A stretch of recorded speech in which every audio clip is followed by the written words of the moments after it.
उत्तर वैदिक काल 1000 ईसा पूर्व से 600 ईसा पूर्व उत्तर वैदिक काल रचनात्मक काल था। यह परिवर्तनशील काल था। स्रोत: जानकारी का स्रोत वैदिक संहिताएं, जिसमें ऋग्वेद, सामवेद, अथर्ववेद, यजुर्वेद, ब्राह्मण ग्रंथ, उपनिषद। पुरातात्विक स्रोत: चित्रित धूसर मृदभांड। लोहे का प्रयोग भी समय से मिलता है। भगवानपुरा की खुदाई से 13 कमरों वाला मिट्टी का घर का प्रमाण मिला है। उत्तर वैदिक काल की मुख्य विशेषता: क्षेत्रीय राज्यों के उदय की प्रवृत्ति, कबीलाई तत्वों का कमजोर पड़ना, वर्ण व्यवस्था की जटिलता बढ़ना, कृषि प्रधान अर्थव्यवस्था का उदय, धार्मिक कर्मकांडों की प्रधानता। शतपथ ब्राह्मण से विदेत माधव की कथा का वर्णन मिलता है, जिससे आर्य संस्कृति का सरस्वती क्षेत्र से पूर्व दिशा में सदा नीरा या गंडक तक विस्तार का पता चलता है। दक्षिण में विंध्य पर्वतमाला तक आर्य संस्कृति का विस्तार हुआ। उत्तर वैदिक संस्कृति का मुख्य केंद्र मध्य देश सरस्वती से गंगा के द्वार का प्रवेश था। मगध एवं अंग प्रदेश आर्य संस्कृति से बाहर थे। मगध में निवास करने वाले लोगों को अथर्ववेद में ब्रात्य कहा गया है। उत्तर वैदिक काल में पंचाल सर्वाधिक विकसित राज्य थी। पंचाल की राजधानी काम्पिल्य थी। यह राज्य दार्शनिकों एवं विद्वानों के कारण विख्यात हुआ था। पांचाल का ही प्रसिद्ध दार्शनिक राजा प्रवाहन जयवाली था। ऋग्वैदिक काल में बलि एक स्वेच्छाचारी कर था, परंतु यह उत्तर वैदिक काल में नियमित हो गया। उत्तर वैदिक काल में समाज 4 वर्णों में विभक्त था। इस काल में वर्ण व्यवस्था का आधार कर्म पर आधारित न होकर जाति पर आधारित हो गया था तथा वर्णों में कठोरता आने लगी। उत्तर वैदिक काल में केवल वैश्य ही कर चुकाते थे। गोत्र और राष्ट्र शब्द उत्तर वैदिक काल में स्थापित हो गया। आश्रम व्यवस्था वैदिकोत्तर काल में स्थापित हुआ। ब्रह्मचर्य, गृहस्थ, वानप्रस्थ तथा संन्यास। आश्रम व्यवस्था की सर्वप्रथम जानकारी जवालोपनिषद से मिलती है। भक्ति का सर्वप्रथम उल्लेख श्वेताश्वर उपनिषद से मिलती है। ऋग्वैदिक काल की अपेक्षा उत्तर वैदिक काल में स्त्रियों की स्थिति पर ह्रास हुआ। अथर्ववेद में पुत्री के जन्म पर दुख प्रकट किया गया है। मैत्रायणी संहिता में स्त्री को ध्रुत तथा मदिरा की श्रेणी में रखा गया है। आर्थिक क्रांति का युग है। उत्तर वैदिक युग आर्थिक क्रांति का भी युग था। आर्यों के आर्थिक जीवन में मुख्य परिवर्तन आए। आर्यों का जीवन अस्थायी हो गया और मुख्य व्यवसाय कृषि हो गया। उत्तर वैदिक काल की मुख्य फसल धान और गेहूं हो गई। व्रीहि एवं वंडूर धान के लिए तथा इच्छु ईख के लिए प्रयुक्त हुआ है।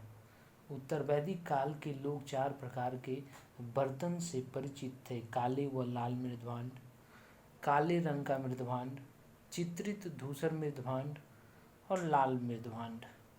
उत्तर वैदिक काल में लाल मृदभांड अधिक प्रचलित था। चित्रित धूसर मृदभांड आर्यों के सर्वोपरि वैशिष्ट के सूचक थे। धार्मिक जीवन उत्तर वैदिक काल में धार्मिक जीवन आडंबरपूर्ण, रूढ़िवादी, कर्मकांड प्रधान बन गया। यज्ञ इस संस्कृति का मूल था। यज्ञों में पशु बलि की प्रथा बढ़ गई। इस काल के मुख्य यज्ञ निम्न थे: राजसूय यज्ञ राजा के राज्याभिषेक हेतु होता था। इस यज्ञ को कराने वाले पुरोहित को 2,40,000 गायें मिलती थी। अश्वमेध यज्ञ में राजा द्वारा छोड़ा गया घोड़ा जिन जिन क्षेत्रों से बिना किसी प्रतिरोध के गुजरता था, उन सभी क्षेत्रों पर राजा का एक छत्र राज्य स्थापित हो जाता था। अश्वमेध यज्ञ शक्ति का घोतक था। यह राजकीय यज्ञों में सर्वाधिक प्रसिद्ध एवं महत्वपूर्ण यज्ञ था। वाजपेयी यज्ञ में राजा रथों की दौड़ का आयोजन करता था, जिसमें राजा को सहयोगियों द्वारा विजयी बनाया जाता था। उत्तर वैदिक काल में ऋग्वैदिक काल के प्रमुख देवता इंद्र, अग्नि, वरुण महत्वहीन हो गए। प्रजापति, जिन्हें सृष्टि के निर्माता कहा जाता है, को सर्वोच्च स्थान मिला। रुद्र ने महत्ता पाई। विष्णु को लोग अपना पालक समझने लगे। पुसन जो पशुओं की रक्षा करने वाला देवता माना जाता था अब शूद्रों का देवता हो गया। उत्तर वैदिक काल में लोहे को श्याम अयस या कृष्ण अयस कहा गया है। निष्क जो ऋग्वैदिक काल में एक आभूषण था आगे गोल्ड क्वाइंस हो गया। शतमान संभवतः चांदी की मुद्रा थी। प्रमुख दार्शनिक संप्रदाय प्राचीन साहित्य में प्रमुख दार्शनिक संप्रदायों की संख्या 6 मानी गई है। उनके नाम इस प्रकार है। दर्शन और रचयिता या प्रवर्तक सांख्य दर्शन, इसके रचयिता कपिल। जैन धर्म से समीपता 25 मूल तत्व का इसमें उल्लेख है। योग दर्शन के रचयिता पतंजलि। न्याय दर्शन के रचयिता गौतम। पूर्व मीमांसा दर्शन के रचयिता जैमिनी।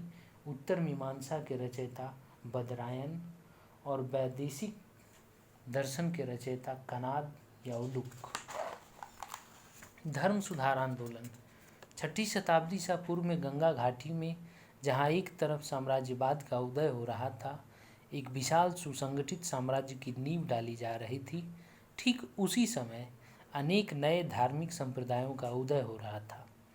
जिस प्रकार साम्राज्यवादी गतिविधियों का केंद्र मगध बना, उसी प्रकार नवीन धार्मिक गतिविधियों का केंद्र भी मगध ही बना। चीन में कन्फ्यूशियस और लाओत्से, ईरान में जरथुस्ट्र, यूनान में पाइथागोरस, जूडिया में जेरेमिया वही काम कर रहे थे जो भारत में बुद्ध।